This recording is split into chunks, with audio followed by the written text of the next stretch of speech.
Alrighty guys, thank you for joining me. If you have not checked out our most recent video on the long range pattern, please do so if you want good information on what's generally expected that's going to help you make better decisions around, am I going to need more salt for the rest of winter into early spring?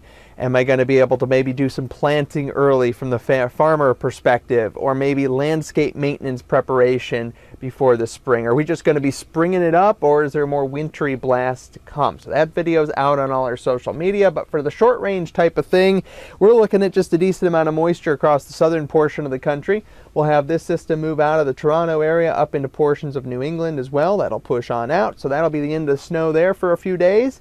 And as this system leaves, we'll get dry for a couple of days or so in spots. But off towards the west, in the middle of the country, this storm will begin to build. It's going to take its good old time really actually moving from one spot to the next. You're going to have to see this all come together for the jet stream to really catch it and push it on towards the east. Notice, whoa, Tennessee Valley into the Carolinas, blue.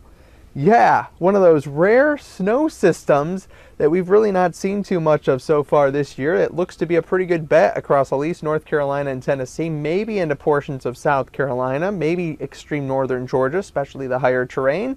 We'll see. It looks to certainly be cold enough late Thursday night and Friday morning with an Arctic blast coming down. Some widespread 30s in effect across the Carolinas there, and 20s back through all of Tennessee. So Smoky Mountains could pick up a few inches.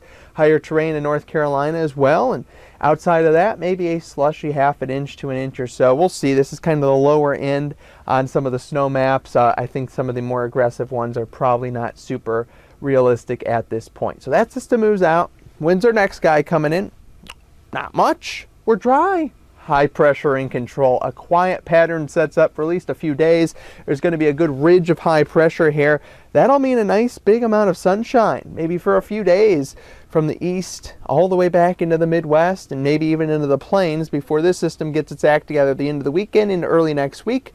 A rainmaker for Kansas City up through the Tennessee and Ohio valleys after a nice little break there. Not much snow on the northern half until maybe we get in towards portions of Monday night into Tuesday as we see that kind of develop over across the Dakotas and Minnesota. We'll see. Plenty of time to watch that, but it looks like a rainmaker for most areas, at least I-94 and south, something like that. Thank you guys for watching this video. Let's talk a little bit about the precipitation side of things overall expected over the next 10 days. We're going to have mainly that moisture across portions of the southern area of the country. Again, we get that little dry break across lower Great Lakes into the Ohio Valley, really dry back towards California. Things should get a little bit more active once we get back into March.